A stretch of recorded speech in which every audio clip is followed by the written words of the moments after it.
And we're live. I'm alive. I don't know I'm alive. You're alive. How are you all? If you just joined us, which you have, we've got two guests with us tonight who are going to be talking to about a fascinating experiences about near-death experience, plus a talk about art and creativity, which is very much linked up with the whole idea of spirituality and mediumship as well, because the two things go together. We can talk about all those sort of things. We'll say a few hellos first as people join us, but have your questions ready for later on too. So let's have a few hellos. What have we got here? So I'll have to read them out to you tonight because we got them on the screen here. Jamie saying, "Good, Craig. Good morning from Arizona." So they're not interested in you lot. They're just interested in me. I wonder why. Hi Jamie. I know who Jamie I is. wonder why. Oh, good morning. Yeah. Good to see you. Sue is saying. Sue Beachell is saying hello from Yorkshire. Hello. Luke Orst is saying hello from Munich. Oh wow. Welcome. Guten Abend. Morgen. Good morning. Dean is saying hello everyone. Interesting subjects. Good. Yeah. Good. You might have some other thoughts to share with us as well, folks, as well. And Eduardo is saying hi from Argentina. So what is it in Spanish? Hola! Hola. Oh, is that Hola. what Portuguese Hola. says? Hola. Buenos dias. Buenos dias. Buenos Show dias. off. It's always one. So thanks for joining us, guys, and I hope you'll enjoy this evening. As we, I'll repeat it a few times as we go along because people are joining us all the time. We're going to be talking about Michelle's near-death experience, and we're going to talk about all sorts of things like that and things like that. So, and then we'll take some of your questions and your thoughts when we move forward. And I think first of all we ought to introduce Michelle. Michelle is a very creative person. She does wonderful collage works, and you may purchase some of them later if you're so lucky. Thanks, Jane. Good plug there. Yeah. So we're plugging already, folks. Yeah. Why not? Yeah. Yeah. So Jane, do you want to sort of just start having a chat with Michelle? Yes, tell us what happened with your near-death experience and angels. Yeah, sure. Okay. Well, certainly nearly 10 years ago, it would be 10 years in July next year, July the 11th to be exact. On July the 10th, went to bed as normal and then basically woke up 3 days later in hospital, not having a clue what had happened. But in fact, I'd actually had a cardiac arrest and I was really young. I was like 44, which is really unheard of. And was in a coma for 3 days. And as I said, woke up in hospital, not having a clue where I was or what had happened. But luckily for me, my lovely newlywed husband managed to remember how to do when you CPR. say newlywed, Very newly. very new. Very newly. A month. We're fresh, we're very fresh. Well, I say fresh, 20 years we've known each other, but yeah. 20 weeks ago, you only came back from honeymoon. I know, Yeah, which I think Yeah. Isn't that wonderful, Craig, to have a new husband? A new husband. Current. Another one. Well, an experienced one. Wise, yeah. So, but yeah, Marco remembered how to do CPR, which was incredible. Didn't So even you know he could actually do it. stepped in, you did the CPR Yeah. in the room then, Marco. Well, that's That's frightening. Wasn't that straightforward, but yeah, that's what kept Michelle alive and Until the first responders until the first came. response. Have you been trained in that at all? In the past, I went through a First aid course, wasn't it? Yeah, Something first like aid that. course. We all should do that, really. Yeah, we sometime. should. I think everyone should. Yeah. Yeah, definitely. But well, what was even more odd in a way, but maybe not so odd, was There's an echo. was that the first responder on the scene was a wonderful chap, and I won't embarrass him by telling his name because he's quite a private person. But Marco and this particular person, turned out they share exactly the same birthday, are only divided by 1 year. So I had two wonderful Librans working on me and bringing me back, which was incredible. So I'm here to tell the tale. and then that's everything else sort of unfolded from there, really. And also, Michelle, tell us about your experience when you was a child. I'd love to hear it. I know. So as a child, my family were all spiritualists. Okay, so we felt it was not unusual to talk about visions and psychic things that were happening all the time. It was as normal as talking about what had happened at school for us. Okay. Yes. And I used to see visions regularly, if not. Did you see this vision of this man here? No, but my sister did. My sister did. Well, I did. Yeah. I've seen a vision of her. Did you? Yeah. Oh, right, that's interesting. So you were destined to be together.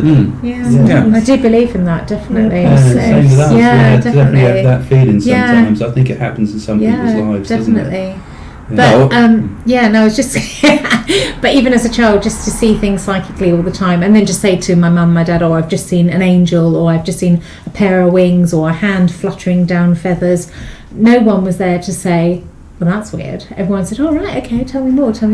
And I just thought everybody had these experiences. I thought it was normal. Yeah. And it got to a point where it was happening so much that probably when I hit the age of about 12 or so, my dad actually stepped in and said, this is enough now, she can't cope, and it just went. Gosh. And I never had it again. Yeah. So there you go. And your creative side. Yeah, so Let's I think talk about that. definitely. So I think So the creative side has always been with you? it has. I've come from quite a creative family anyway, but it's true to be said that it lay dormant for probably around about 25, 30 years where I wasn't doing any art at all. But the experience of 10 years ago almost had this reset button with me, Yes. and this awakening came in me, and I just started being creative again. It's wonderful. And now I've got it, I can't stop. So when you actually Yeah. had the actual, I got a bit distracted there because I had to turn the Yeah, mic that's off. But fine, when you had the actual moment where you had the heart attack and Yeah, everything like that, yeah. did you get any sort of spiritual feelings at that Do you know point? what? I wish I had, and I can't say I did, and it's the biggest regret, because everyone says they see the light and they go towards the light, and I didn't have any of that. And But it wasn't your what a time. shame. Wasn't your time. Wasn't that's my why. time. But it was kind of for you, that brush with death Oh, yeah. is obviously something that when we have something like that in Yeah. our lives, Yeah. it really changes our perspective. doesn't it? Totally. It just makes you realise that you can't take anything for granted. Two, it just spurred me on to do things that probably I just thought, oh, I'll do that one day, Yeah. And you start to appreciate different things as well. And I think it changed me. Do you think it changed me? Yeah. It definitely woke up your spiritual talent into art. Definitely, because you became very attracted to the spiritual world into your work, because it's quite unique. So I've been told, to yeah. be able to, I believe, to be able to express your spiritual connection on anything is not easy. But you're doing very well. So it's a quite unique talent, I should say, Yeah. because everyone has some sort of connection spiritually, Yes. but to be able to actually express and make it visual to other people, Yeah. sometimes it's difficult. And I think also the medium of working in collage is, for me, is very interesting. I've painted for ages, I've drawn for ages, used all different things, and then I discovered collage, and for me it's the whole process of having to discover the images to create an image. Yes. So you can't definitely say this is what I'm going to produce. You are relying on what you find, what is around you, what's in magazines, what you can source. It's sort of a modern it evolves. fresco in a way, isn't it? And it That's what I evolves. feel. Yeah, Yeah. absolutely. So Have you got any pictures we can bring Yeah, up, well, we Craig? can bring some pictures up. Now, I haven't got the monitor because it's interfering with the mic. okay. But the first one we're going to put up, which it's going to be the angel picture, I think. The angel sort of flying and pointing down. So yeah. that was a lovely image. I think. I just think angels, for me, it doesn't matter where I am. If I see an angel, I've got to take a photograph of it. Yeah. And that was an old history book, I think, which had a painting with angels in it, and I meticulously cut around this on angel.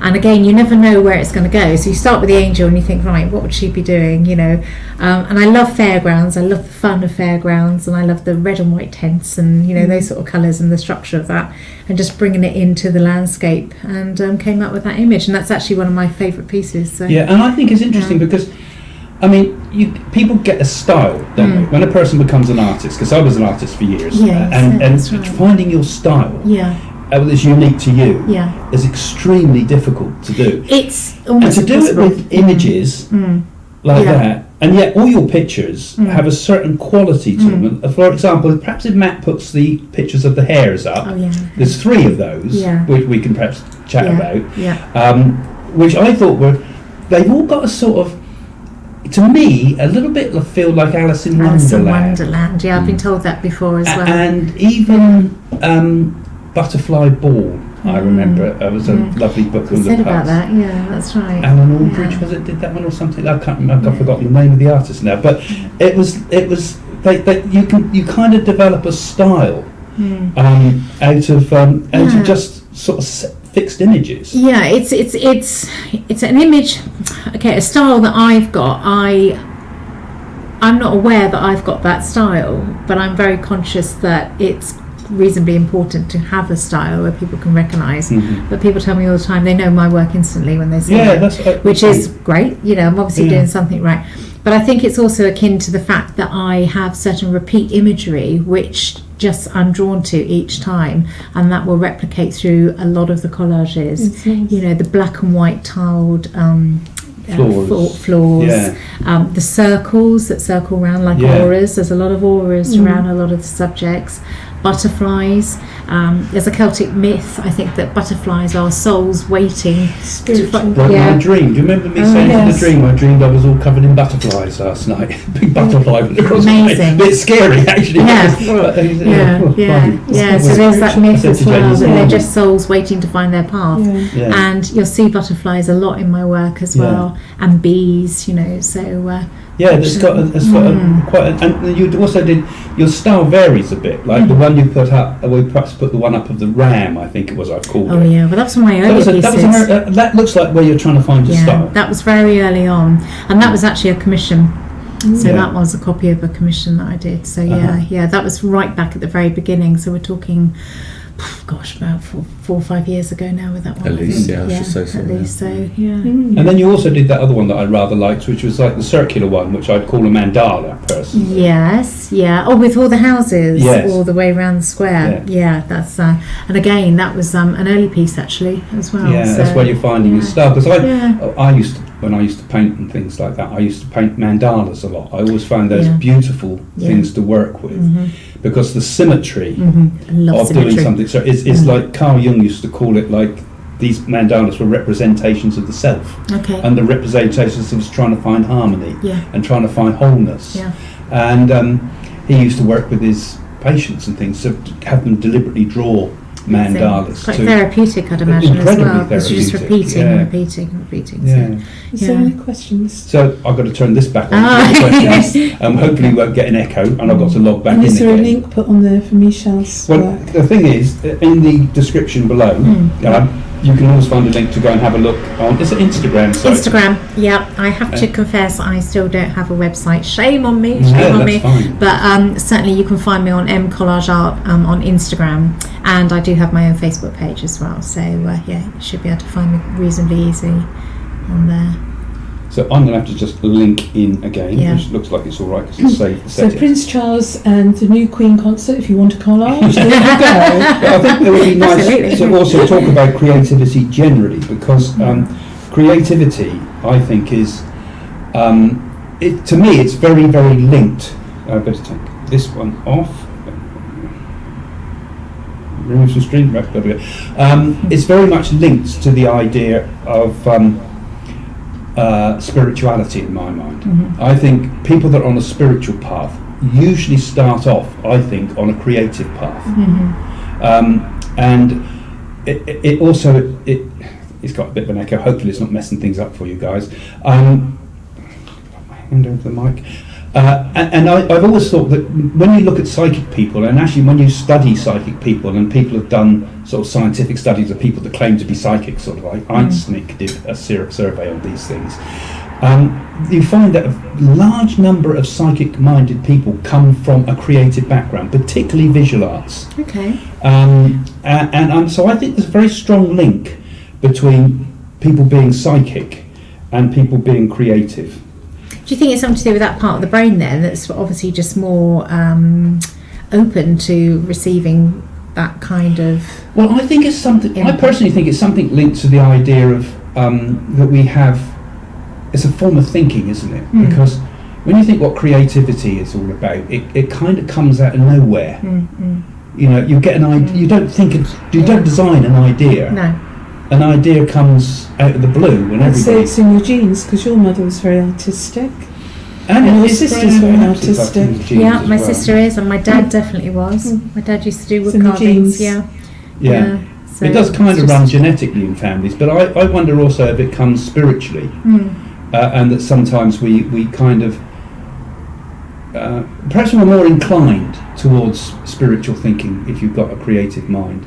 Because I've always found people that are heavily scientific thinkers, people can often become very armoured, and I think creativity you have to open yourself up. Yeah.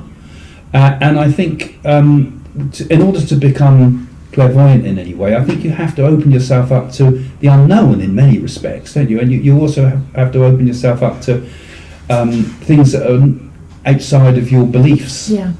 And so I think creativity is a very, very powerful Yeah. force that I can think can take people to greater understanding of that spiritual side of our nature. Yeah, and I think creatives also are really aware that you don't need science to explain the world. You know, it's not all about just chromosomes and genetics, and you know, there's more to it. There's definitely more to it. Yeah. But those people who think that way will just be shut off to it, and I think close that will mind. actually stop that channel being creative. Any questions? And also, Michelle? another thing is that the coming close to death, I think, is sometimes one of the most valuable experiences you can have in life, because it draws you up short, doesn't it? Yeah. It makes you think. It's pretty unique. And I think also, I'm gonna do it again. Realisation. and I think also when people have the near-death Love it too. experience Yeah. and they actually travel outside their body Yeah. and have an experience of the next world, and some of you perhaps could put some questions in about this if you can, or if you've got any experiences yourself, you can hopefully you can share them with in a short form. But when that does happen, you have to look at the world in a different way. You cannot take it for granted. That eye's been opened, hasn't it? Yeah. You know, exactly. So perhaps, Matt, we can get a few questions up now. Michelle says agility bits. Do you think the heart attack was meant to happen so that your gifts could be triggered? Wow, that's interesting. Well, I don't know why it happened, so let's hope that it happened for a reason. And to be fair, it's probably as traumatic as it was for everybody around me, certainly for Marco, who was there at the time, and for those who had to get the call to say I was in a coma and we didn't know what was going to happen. It must have been horrendous. But I must say, for me, I came out of it pretty unscathed. And if anything, at the end, because of now what I'm doing, yeah, I think it's been a benefit, can you say that? I really, you know, people say, oh, you're very brave. No, I'm not brave at all. It was just happening around me, and then, you know, these are the brave people that had to respond to it. So did it happen for a reason? I think everything happens for a reason. I'm a firm believer of that. Absolutely. Definitely. Yeah, definitely. Yeah, Yeah. definitely. Yeah. You definitely had an angel looking after you, and someone must have I sent their prayers definitely off. had an angel. Yeah, definitely. Well, there's been someone at that moment that shook me. Yes. So we, Yeah, that's- Because without the shake, I woke wouldn't up. wake up. Yeah, Oh, I jolted in gosh. bed basically. That was and 3 woke o'clock in the up. morning. Gosh. Yeah. It'd be And I nice hadn't if we have felt a the few more shake, questions from you guys. Anything, And I thought it anything was you want to Michelle. ask about Yeah. near-death I wasn't. experiences or anything like that? Yeah, Yeah. definitely So that had could an be the angel. Definitely. I believe in angels. Always, definitely. Oh, yeah, I certainly do. Yeah. Any more Absolutely. questions? No, we're a bit short of questions, guys. We haven't Oh, got any guys. questions from So, you know, what do you think about the idea of spirituality and creativity? Are you a creative person? And if you're creative, do you also feel that you have a psychic gift? Have you ever had a close call with death and maybe thought, this has changed me, changed my direction? Or has death been your friend sometimes, perhaps, when somebody close to you has died and it's made you reassess your life and perhaps do something better? Let's have some of your thoughts. That's a good point, definitely. Yeah. Yeah. If I can ask something special about that time, is that for the first time in my life I felt the power of deciding about someone's life. what I mean with that sounds horrendous in a way, but I looked at Michelle and I thought, if I don't do anything, she will die. If I do something, I will save her. And I felt like that's a strong power. Yes. It is. Yeah. That's a powerful, Yes, strong good. power. It is. And I prayed to God, and Yeah, it's nice. and I said, this is the time that I need your help. I need you to be with me, because I want her. I don't want to lose her. Yeah. And well, suddenly I was there during CPR. Yeah. Wonderful. I mean, we had a similar situation when Jane and I first met. I mean, I don't know how long we'd been together, but it was getting pretty serious by that time, but it was all pretty quick. But then Jane collapsed at home, didn't you? And she had a ovarian cyst as big as that skull. It was as big as a pumpkin, they said, a small Yeah. pumpkin, not as big as that. But it was huge. They said they hadn't seen anything like it. So we just come together. We both were single parents. A family was suddenly being formed. Christmas Eve, they take her into hospital, and it was. And they said to me, "It's going to be touch and go. If it's cancer, prepare yourself," Oh my because they gosh. didn't know what it was at that time. Gulp. Didn't know it was an ovarian cyst or anything. It was just this big growth. Yeah, but don't that had forget I appeared. was pregnant as well. And she was pregnant 5 with months, with our child. first child, Danielle, who's out doing Children in Need. Yes. It was a very much for both of us, I think, a real turning point, because it was like, here's your life where we both met and we knew something really important was going to happen. We knew in our hearts that all that we've done and our work with spirituality and everything, we were just at the edge of it, and you knew you were on the edge of something very possible. But at the same time, it was a time when Jane could have been dead. And her children could have been in terrible problems. My life would have taken a completely different turn. Yeah, exactly. We may not have even been able to follow a spiritual life, And Well, just death can be a friend in some Marco, ways. I sent a prayer up to God, and I said to God, I don't care if this child's got no arms or legs. Please save this child. I'm not worried about myself, but please keep me on the earth a bit longer so I can care for her. Yeah. And then I got better. I had to learn to That's walk what- again for a year. Did you really? Yeah, because I was cut from here to here, and yeah, and I had a water birth with her because I wanted a spiritual birth. Okay. Yeah, everything was fine though. So we've got- Everything happens for a reason, Michelle. It does. Love is Always. the strongest thing. And those you meet as well. I think so. Yeah. Special people. Yeah. So we've got a few questions now coming up about Yeah, near-death good. experiences and a few experiences people Yeah. can share with us here. The first one says, my son at 1 month old had a near-death experience. By the age of 2, he was telling us of his experiences and his nighttime visitors, brackets angels, that spoke to him. He blocked his abilities at 7. How does he get them back? Well, it usually comes back when they go through puberty, doesn't it? At the age of 13. Well, the psychic experiences Yes. are triggered. Yeah. A lot of people Stress. have had near-death experience. I remember I did a series of article interviews for one of the newspapers, because I used to write for the papers quite a lot in the past. And I interviewed a number of people who believed their psychic powers were triggered by a near-death experience. And it was remarkable, really, because they said that their transformation was enormous. From nothing, and probably quite a closed mind, to a big jump to psychic power. So I think psychic powers are often triggered by a near-death experience. Some mediums have said that their powers have been triggered by a knock to the head. Actually, gosh. Uri Geller, I think, expressed that. Did your Matthew mother knock Manning, you on the head when you were younger than Greg? Well, I did have a mark on the head. I did have a mark. Well, it was gone. I have a nice clear, nice landing ground for the flies. So how does he get them back? I mean, I think if the spirits, if the It's meant experience to is be, there, it it'll will come back happen. again Yeah, when it's it's right. meant to be. Yeah. Yeah. And another one coming up now, I think. Creative people are usually free thinkers without prejudice and open to new ways of seeing. That's true, isn't it, really? Well, I would say you're quite a character. You're very down to earth. You're a bubbly girl. Yeah. And you've got a lovely energy, and you embrace people. You bring happiness. That's how I see. Oh, I that's see you nice. as a That's a lovely very- thing to say. No, I do. I see you Slip as Jane a a tenner later. yeah. Give me my money. I see you very happy when you come in a room. You light it up. So you've got a very bright aura. That's lovely. And you know, since I've known you and Mark, I could honestly say you're really lovely people. Oh. And I feel we've all been together in previous incarnations. Oh wow, do you? That's Yeah, I do. exciting. No and rubbish, interesting. just flattery. Works every time. I'm easily taught.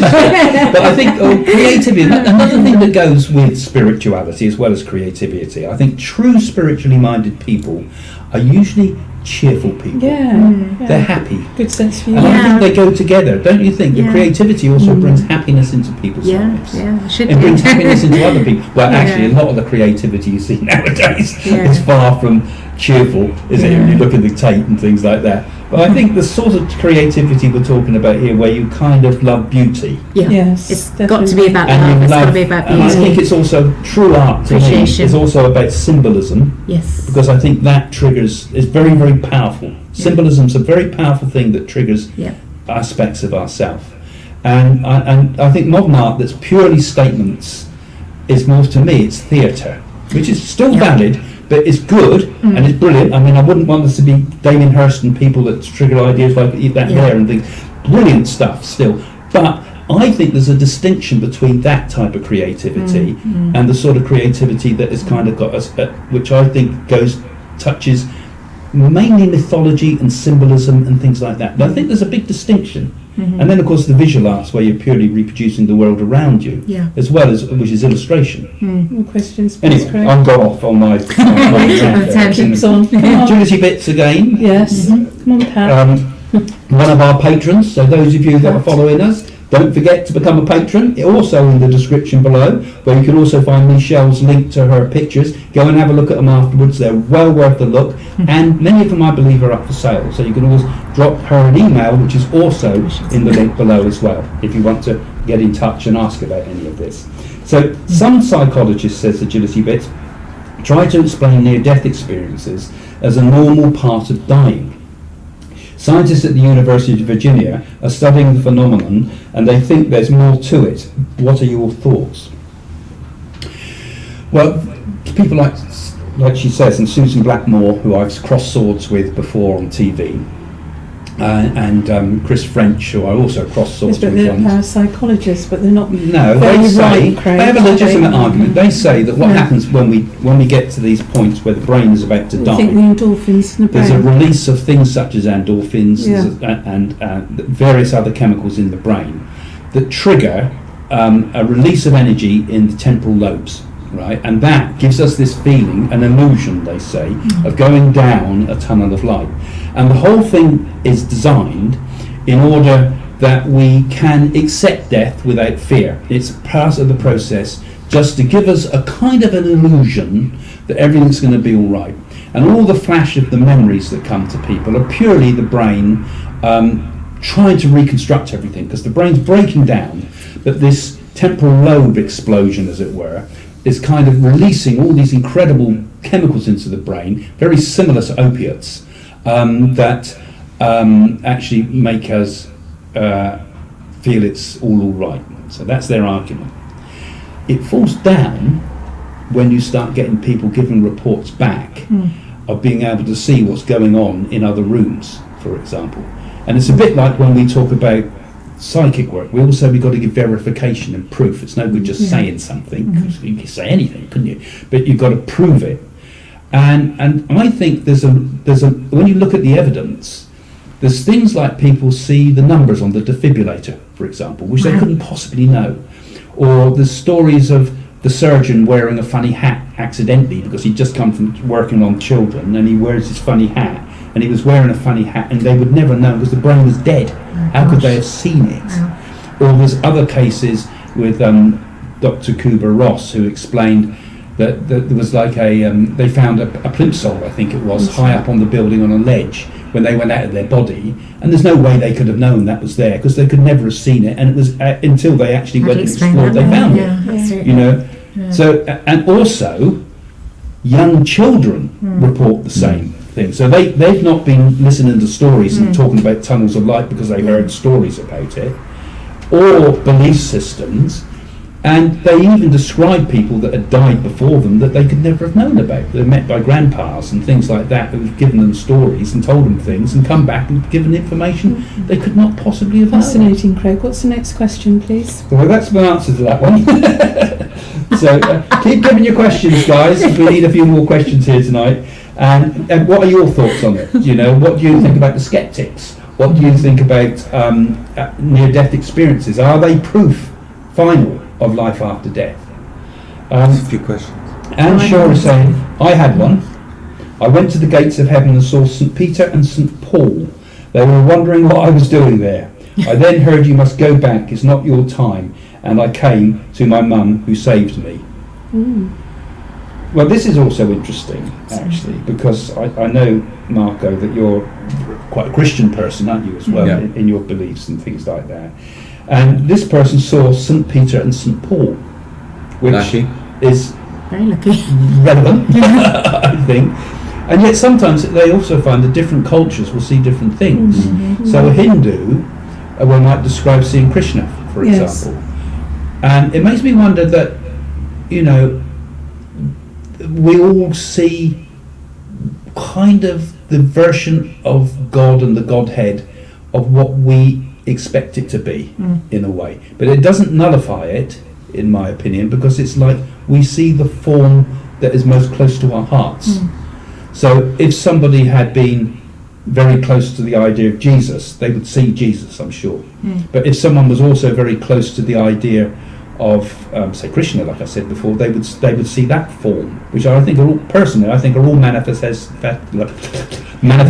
of the same Godhead, aren't they? Or you might simply see someone you really love, but it's your way of being guided to the next world. Yeah, but they're also saying that we are the resemblance of God.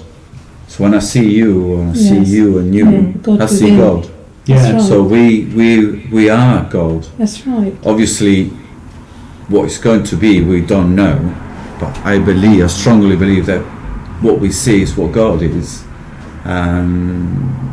That's the beauty of life. Once you accept this, you understand that, and following by Christ, then you live with it, you're through with it, and your life is happier. Yeah, your life is happier. Yeah. I think I think there's many paths up the mountain, and I think if you follow your religion truly, if you're a good Christian, be a good Christian. If you're a Buddhist, be a good Buddhist. If you're a Hindu, be a good Hindu. If you're Zoroastrist, be a good Zoroastrist. Whatever religious or Muslim, be a good Muslim. Whichever path you follow, you do it correctly, and I think you'll find that you'll find true awakening. Yeah. Don't you Definitely. think? And it's as simple as that. You just follow your path. But you follow never it. got It's the only way. You never got confirmed, did you? No, because I'm not. I don't But I call got myself a confirmed Christian. at 15 because I wanted to, because I That's fine. knew. Yeah. You see, and to me it was important. to you, yeah. Yeah, I think Yeah, each same for person has us. got to Yeah, follow Well, I got what their heart confirmed tells them. only 5 years ago. That's good. Yeah, very 5 years good. ago for me. Yeah. Yeah. Yeah, I think there's a lot to be learned from every path, and also I think we can all draw from each other's paths as well. I mean, most Christians, for example, don't realise what's in the Quran, where it talks about Jesus. They wouldn't think Jesus was in the Quran, would you? Or that Mary was in the Quran, or Abraham was in there. So the Jews and the Muslims often hate each other. It seems crazy because there's remnants of everything. Yeah, Quran is In all of the them. remnants of the Yeah. Bible. So Yeah. so there's a lot of the New Testament Yeah, and the Old Testament in the Quran. and I've been watching Graham Hancock on Netflix, which a man I love, who I spoke to and chatted with once. He's talking about the ancient civilizations that lasted far back. What happened way back? I mean, were there other spiritual forces on this world as well? You can say one thing between the Quran and the Bible. There's one thing that's connect each other very strongly, and it's the word love. Yes. They're both Yes. talking It's about important. love. Love is the Important. center It is. of right. everything. And that's the beauty of Quran and the Bible. Yeah. And I think Love. every religion would Yeah. pretty much say the same. Yeah, true. Yeah. Wouldn't it Yeah. really? When you think about what religions are, they Yeah. all have the common denominator of love. Love, Yeah. And respect. if we could all just look at that and say, It's all what's your everything. religion? My religion is love. Yeah. Love your neighbours as yourself. Solve That's it. everything. End of story. So simple. Anyway, Anne Shaw's now saying, I had, whoops, no, she's not. Oh, she was. She's gone. She's gone. Belinda's saying, wasn't there someone who had a near-death experience, then woke up and started speaking with a French accent? It must have heard altered the that. brain in Yeah. some way. Yeah. Yeah. Happy bit. There's been some weird stuff like that, hasn't there, of cases? Yeah. This is a thing called ectoglossy, which is a person when they speak in, I know all the words, Jane, I know, I'm studying. No, don't start because he won't shut up. But this idea actually is... Googling again. I'm not Googling. He's all right with books, but not housework. Well, I've lost it now. But this is this idea that you can talk in a foreign language when you've not learned that. But that sometimes it's been proven children, Indian children, reincarnation, and they talked in different languages and they found out there's a proof where of they can reincarnation. prove. Yeah. And I've even spoken, I think you have too, I've spoken in a foreign language to someone, not masses of it, but a sentence or so. I've spoken in Urdu to someone. I said, blah, blah, blah, blah, what does that mean? He says, Urdu, congratulations on your marriage. And I was shocked because she said, I just got married. And I thought, you know, I just listening to the spirit, and I just repeated this nonsense that I thought was nonsense. Yeah, then I've also seen mediums talk Chinese, and it's not Sometimes Chinese.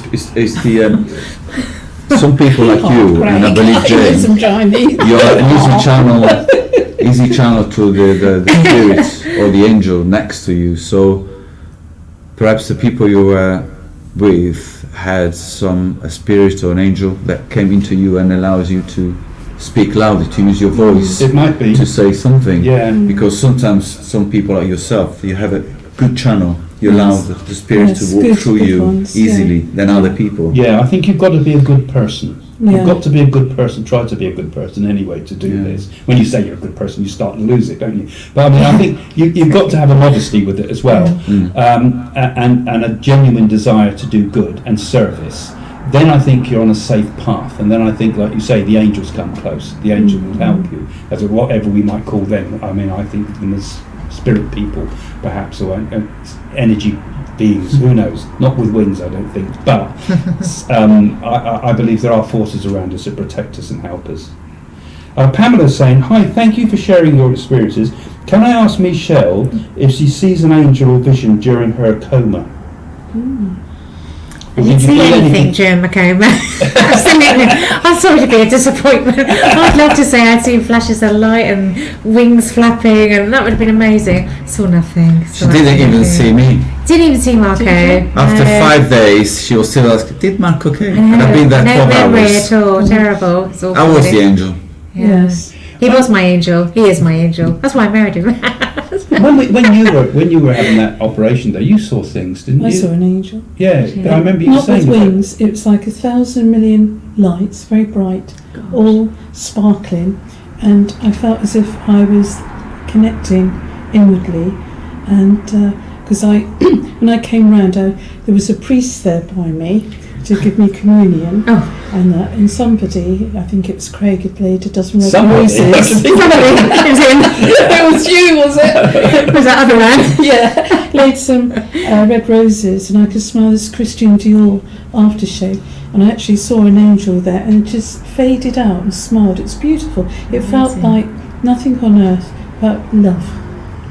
It felt like, why we're here. We're here for a reason. Yeah. It was beautiful. Gosh, you were lucky. Yeah. I got nothing. Well, I believe in angels, and I believe there's earth angels that walk on God's earth too. Yeah, definitely. And it's a beautiful world, but we've got wicked people in it at the moment. So spirituality is very important, and love is the highest connection you can have. If you've got love and you've got your health, that's your wealth. That's it. That's all you need. Yeah, we always say that, don't we? Money is only gives you freedom for buying things, and you can't take it with you. No. But if you can do good with it and you can share it, then it's been worthwhile being here. It's good to have, it's good to do something with it. Yes, Definitely. For who has money, and I think if you can do good things, and gathering good karma and do lovely things for people. You don't have to do it to be noticed. You can do it in a subtle way. Exactly. Because, and I'm sure that God can see all our actions and everything. Yeah. And I always believe that,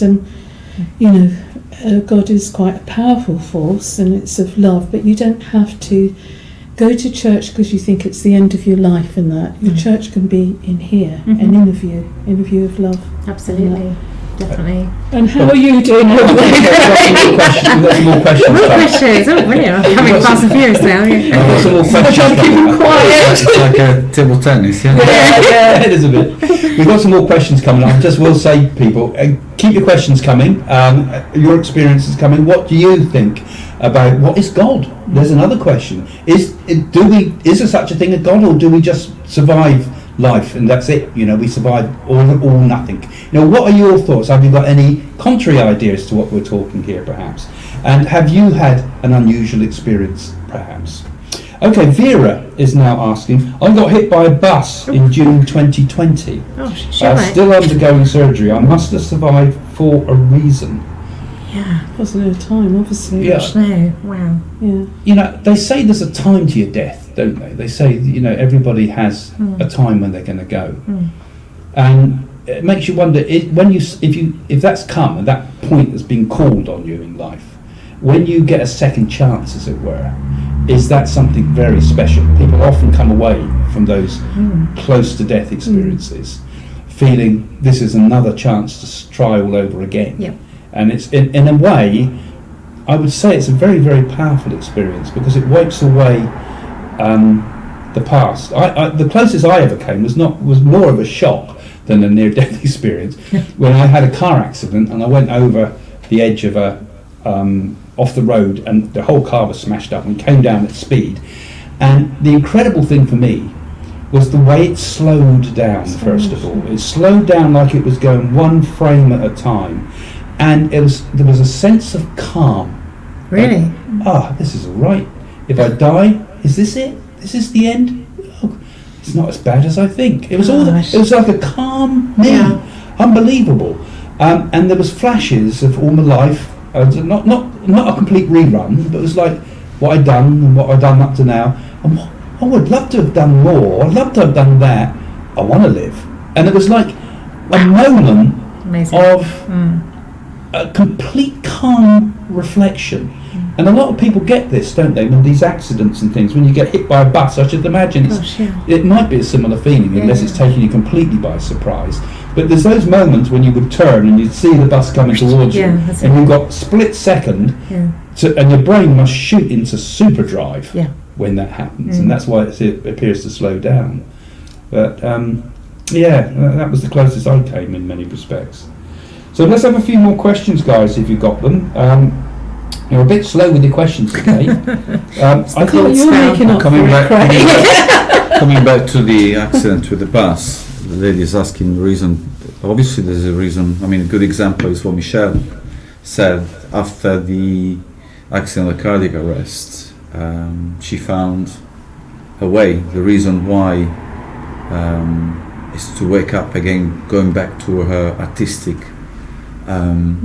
skill, or and I think perhaps for that person that's been hit by the bus, maybe now the life is slowing down a little bit, allowing her and everybody around her to gain something out from this rest, and then moving somewhere when health comes back. It's like a bit what happened to COVID to everybody. COVID made everybody to slow down all suddenly, and lots of people have changed completely in view of life. Changed direction completely. Very true. They changed job, they changed way to live, they understood more about materialism, they moved more in human and more contact with family becomes closer again, and we're getting even closer now with all the economy. We start to understand a bit more. Shopping has changed. Before we're going to big supermarket, today we are going for essential, just what we really need. Waste is not anymore on our normal life. Waste now is we don't waste anymore. And this started from COVID, so I think when bad hits you, you will learn something out of that, something good, because as soon as you get over that bad time, good comes to you. Yeah, it's realisation, Yes, isn't Yeah. it? realization. Yeah, that's In a that's way, Yeah. the whole world's needed a bit of a Yeah, I think so. doesn't it? Definitely. Shake You up, think yeah. about it. I mean, the Second World War was like that. People would, share a tin of beans to make sure Yeah. everybody had something. Yeah. They'd all, help each other. And our society, and it still is, but it was particularly bad, I think, before we had so much, we didn't care. We'd No. tear up the world and use all the petroleum. We'd strip we're like locusts. Yeah. And we didn't care, and over-consuming, and it was all me, and people were getting weaker and weaker and weaker, the snowflakes, as they call them, people cry at the slightest thing, because there's no strength in their character, because they've not had to suffer. And I think you need in life, you need a bit of adversity, don't you? You need a bit of do. suffering You sometimes. do. And it Right, creates right. empathy as well. I think if you've gone through something that is traumatic, then you have this empathy with people. It just becomes a natural, just another skill that you learn, which you might not have had before as well. Yeah. So, 20 years ago, I'm allowed to say premonition. Yes, of course you yeah, are. I want to hear this. Okay, 20 years ago I said in 2050, so how much we have, 28 years? Yeah, something. What So in 2050, the world will have no barriers. There's not going to be religion barriers, not going to be any barrier to anything. Every country is going to be open. We're going to be all friends. We'll be in all one world. And already now UN is talking about to have all the countries together to buy gas together so they can save money on the price. America is coming closer and closer to other countries. Other countries are waking up. China is waking up in a certain way. Communication are better. Technology is in advance. That helps obviously because now the world can see what's happening. So Instantly. dictators can say to people, I can give you that if you do. Well, no, because we know now, You can see. we can see. In Yeah. 2050, the world will be one. That's my premonition. Yes. No, that's right. So- I thought I think, well, I would, It'll be in our I would 70s, agree isn't it? entirely with Well, that. there we are. I think we could achieve it by 2050. I think we're in the state of a change between the old days and the Like new days. Renaissance. The new It's days will exciting. be of sharing and people of character running the world, quality, and people, good-hearted people. We're breaking away at the moment from the old ways, but it takes a bit of suffering before people can realise what you don't know what you got till it's gone. And if we go without, we start to value things more. If we lose someone, we start to value people more. If we have to suffer, we have to suffer ourselves, really, not just see suffering, because we can become blind to suffering. Yeah, We become can numb see, to it, don't you? so many bodies of the soldiers in the Great War. It's just bodies. You have to suffer to yourself before you get there. And I think that's why we're going through a birth, as it moment. I mean, we're going through the birth pangs into a better world, I think. And I think you're right. 2050 is about the right timing. Which hopefully will be in my lifetime. Okay, we should all see it. Maybe not. Of course. Well willing, we should see it, yeah. We'll have to extend it We longer. all think about 100 and then, Yeah, that's right. But it's not just about, the happiness is not just about what's out there and if everybody else is happy. I often say this, that we've all got to achieve it one by one.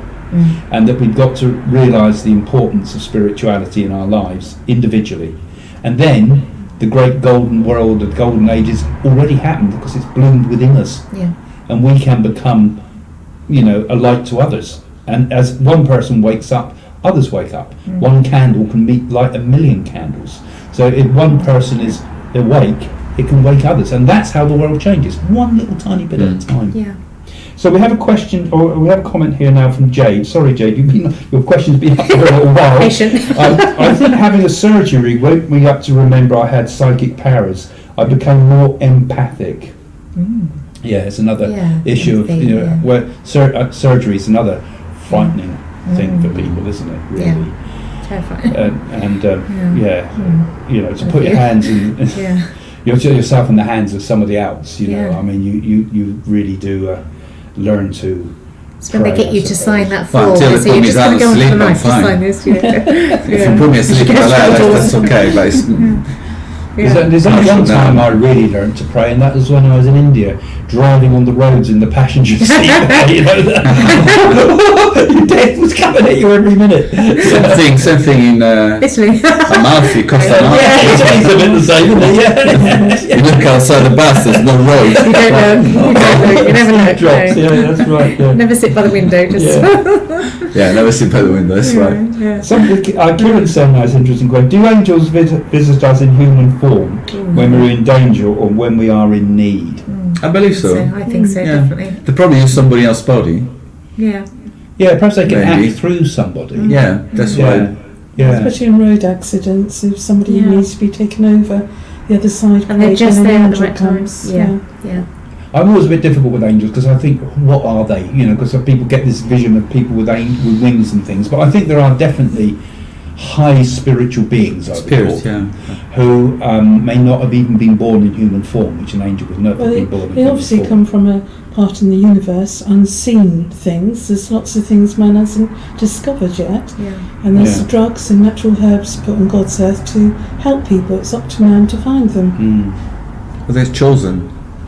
Yes. They're also chosen because maybe for what they've done, for what they've achieved, they spirits, because we basically all spirits. Yes, and souls. And souls, yeah. And So souls. I think when we talk about angels, the way I see what I describe an angel is a spiritual being that has never taken human birth, has never taken earthly birth, whereas spirit is someone that's lived here on earth and then continued in the next life, maybe reincarnated. But an angel, I think, is unborn, unblemished, and is closer to the divinity from the start in a way. They're pure. But that we can't prove these things. no. No. But my angel do talk to me. Mm. It does every day, Yeah. and then I know what's happening in the next 5 Craig minutes. has got an angel. It says, tea time. It's always in for food. I also have the naughty one. Yeah. Do you? To Oh yeah, the angels arrange. telling you to the do one always things. tell me naughty things, Oh, tell me what to do in a bad way, and then I've got a good one say no, just move on. But I gave a name to the naughty one, yes. so it's a funny name, and that way I can Can just you push tell him us? away. No, The good angel says Yeah. no. And have you got a schizophrenic angel? I think we do have a conscience, Yes. and I think when people say they don't know the difference between good and evil, I think Everybody does. everybody they somewhere do. has a conscience. I think we Yeah. all, even a serial killer somewhere Yeah, underneath it's it all, gotta be. there's a conscience there somewhere. It might be buried deep, but we do know in our hearts what's right and what's wrong. I think and I don't think that comes from behaviour or genetics or from learning. I think it's something that's innate. That is what our soul is. That's what our spirit is. So H Consult saying, I had an accident too where my whole car was written off and I could have been very easily have died as I'd hit a tree at speed. Ooh, Gosh. I remember everything so slow too, exactly as you said, Craig, in total calm. wow. Yeah, that does happen, definitely. You do get this slowing down. And I think experience actually is a bit like that, because if something's exciting, it can seem like it lasts for ages. Like Christmas morning when you're kids, it seems like eternal, you know. Sitting in a doctor's waiting room for 3 hours can seem like forever as well. Time changes depending on our experience of things, doesn't it? And I think the amount of experience per second it determines what psychological time is. So that's quite an interesting comment there, I think. Oh, I'm slumping down in the chair. I just noticed the camera, my eyes are coming over the top of the camera. I'm slumping down. Silly man. So Jade is saying, I think God is energy and is all. I don't think that completely sums it up, in my opinion, but it is close to omnipresent sort of energy. Well, it's beyond the astral planes, It's isn't it? very hard. When people say, do you believe in God? I say, well, it depends what you mean. Oh, that's Do you mean like Father Christmas God? Or do you mean it's some Supreme another level being. of existence that encompasses everything. Because I think God is everything, but it is also beyond everything. It's the infinite and the finite, and I think God has no form, and simultaneously can have form, which manifests in, like we were talking about, when you step into the heavenly worlds. That's my thought, but it's both, which is you know. Sometimes I think in the universe there's no answer. It's both. You know, both things happened, and that's often people say, "Oh, well, it either happened or it didn't." No, both happened, and neither happened.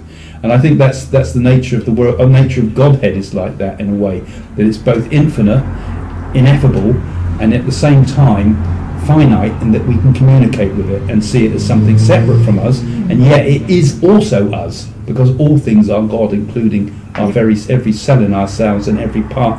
Even this thought that I'm having as what is God is also God. Yeah. Right, another question, please. Okay, I'm going off. Maybe we've got some more questions. We've hopefully got a few more. I think we're running low. Here we are. Yes, I expect we Ellie's are. saying, It's on. and then also the time is moving on. This will have to be our Yes, last question also. Yes, come on then, Craig. Ellie's saying, I've recently got drawn down to angel numbers and repeated patterns of numbers. It can be a very powerful thing, and mine tends to be the repetition of 1, 2, 2, 1 in sequence. Yeah, I think there's a certain. Don't you think there's a certain quality to numbers that can often have a spiritual? So like sort of numerology, energy? or is that what we're talking Well, about she's here? Or kind I of don't talking about understand. numerology, but I think she's just saying that in her life, In her life. She's these, conscious of it. these okay. numbers keep popping up. Right. Okay. Like Naples, in Naples, is that there's books Yeah. about numerology related to dreams. People from Naples strongly believe that every dream, no matter what, every dream has a numerology attached to it. No, yeah, I've heard about this. So they go immediately to play those numbers to try to win. it's some sort of lottery. It's not a lottery. You can Magic win. numbers. I mean, they've been going for centuries, and you can win with one number, which we're now used to with the lottery. The lotto, you Yeah, know, yeah. now they do the one number Yeah. draw. But it's been going forever. But in Naples, Campania, they actually have books and everything that will explain every dream, every tass of coffee, if it's broken, if it fell, brief, anything. It's Oh, explained fascinating. against That's a interesting. number. Yeah. So if you want to Look into that. look into that, Yeah. don't know if you can find through Google or Yeah. a book about this. I don't know if it exists in English, but Campania, Naples, they have books that gives you number for everything you dream. I know that some of the popes, I think it was Urban or something, or I think it was began with U. One of the popes, Urban, used to. Urbino. I can't remember what his name was now, but I know it began with U. Was really into numerology in a big way, and particularly magic squares. Oh, yeah.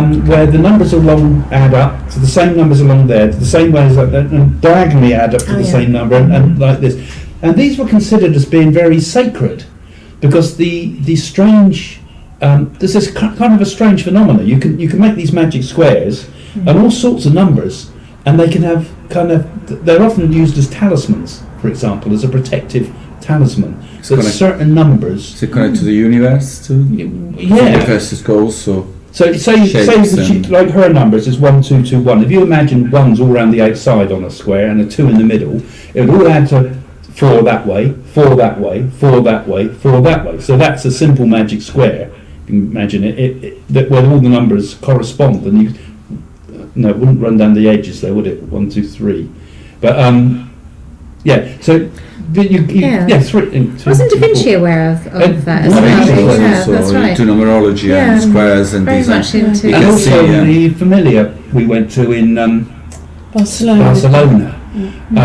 They had numerology built into the Yes, church that's right, there, which yeah. I thought was quite fascinating too, and very unusual. Well, even in the ashrams in India, they have that, Craig. Yeah. They work on numbers, Yeah. sacred numbers, Yeah. because they say that God is called by 999 names. If we turn it round, 666 names is linked to the devil. And the same thing Having applies it to in the reverse, temples in yeah. India were built by sacred geometry. There's Yeah. certain sacred geometry to the way. There's a whole talent that you learned, sacred geometry for building temples.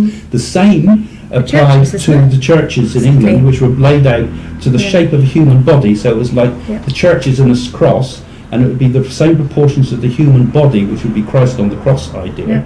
And then there was also, even going back, because I enjoy that Graham Hancock so much, you look at the ancient numerology and the layouts of Stonehenge and all the ancient sites around the world, and they're all based to the stars positions, but again in the sort of symmetries of numbers again. But even metrics and software. Software is done by numbers, not by letters. Binaries, isn't it? So it's all Binary numbers. Yeah. And the Oracle of the I Ching that I use a lot is all binary mathematics behind it. And getting back to creativity, Michelle, Craig. So we're coming to the end now, actually. So we're going to have to say goodbye. Digress. Yeah. But don't forget, folks, that have a look in the description below afterwards. Go and have a look now at Michelle's artworks. It's very kind of you to come on both of you I've loved today. it. It's been been fascinating. lovely having you Thanks for on. inviting us. Thank you.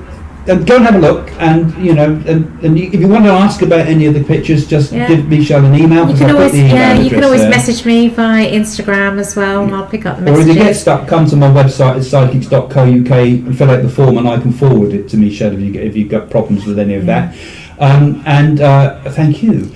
And so we're going to be saying goodbye. And another thing, Craig, perhaps we can have Marco on next time, can do Italian superstitions. Yeah, that would have been a good one to do. Actually, it would be nice to do a show about superstitions, That's wouldn't right. it? That's Perhaps we could have Marco for Italian ones, and we could bring someone else on for another country, an Indian ones or Chinese that would ones. be interesting. Chinese ones are good. Be interesting. It's Yeah. like the book. Yeah. Well, that's good. That's what we want.